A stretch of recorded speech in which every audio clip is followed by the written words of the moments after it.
అందరికీ నమస్కారం. ఇప్పుడే అందిన వార్త. వరదల నుంచి ప్రజలను రక్షించలేని 30 మంది అధికారులకు ఉరి.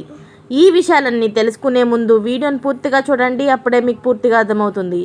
అదేవిధంగా చాలామంది సబ్స్క్రైబ్ చేసుకోకుండా వీడియోని చూస్తున్నారు, దయచేసి సబ్స్క్రైబ్ చేసుకోండి. సబ్స్క్రైబ్ చేసుకోవడం వల్ల నేను చేసే ప్రతి వీడియో అప్డేట్ మీకు ముందుగానే నోటిఫికేషన్ రూపంలో వస్తుంది. అదేవిధంగా లైక్ చేయడం మర్చిపోతున్నారు, దయచేసి లైక్ చేయండి. లైక్ చేయడం వల్ల ఇటువంటి ఇంపార్టెంట్ ఇన్ఫర్మేషన్ చాలామందికి రీచ్ చేసిన వాళ్ళు అవుతాం. ఇక లేట్ చేయకుండా వీడియోలోకి వెళ్ళిపోదాం. ఉత్తర కొరియాలో మరణశిక్ష అనేది చట్టపరమైన శిక్ష. భారీ దొంగతనం, హత్య, అలాగే అత్యాచారం, మాదక ద్రవ్యాల అక్రమ రవాణా, రాజద్రోహం, గూఢచర్యం, రాజకీయ అసమ్మతి, అలాగే ఫిరాయింపులు, పైరసీ వంటి అనేక నేరాలకు ఉత్తర కొరియా దేశంలో మరణశిక్షలు విధిస్తూ ఉంటారు. తాజాగా ఆ దేశ అధ్యక్షుడు కిమ్ సంచలన నిర్ణయం తీసుకున్నారు.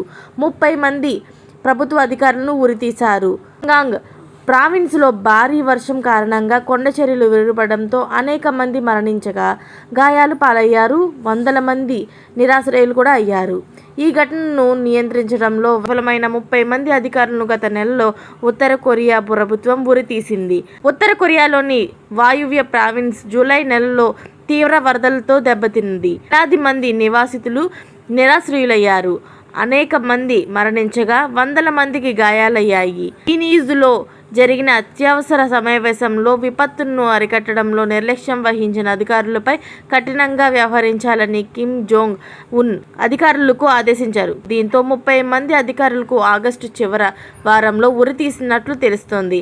అయితే మరోవైపు చాంగాంగ్ ప్రావిన్స్ పార్టీ సెక్రటరీ కాంగ్ బాంగ్ హూన్ పైన దర్యాప్తు ప్రారంభించినట్లు నివేదికలు చెబుతున్నాయి. ఇలాంటి లేటెస్ట్ అప్డేట్స్ అని మీరు ముందుగా పొందాలి అనుకుంటే ఛానల్ని సబ్స్క్రైబ్ చేసుకోండి. అలాగే పక్కనే ఉన్న గంట సింబల్ని క్లిక్ చేయడం మర్చిపోకండి. Thanks for watching friends.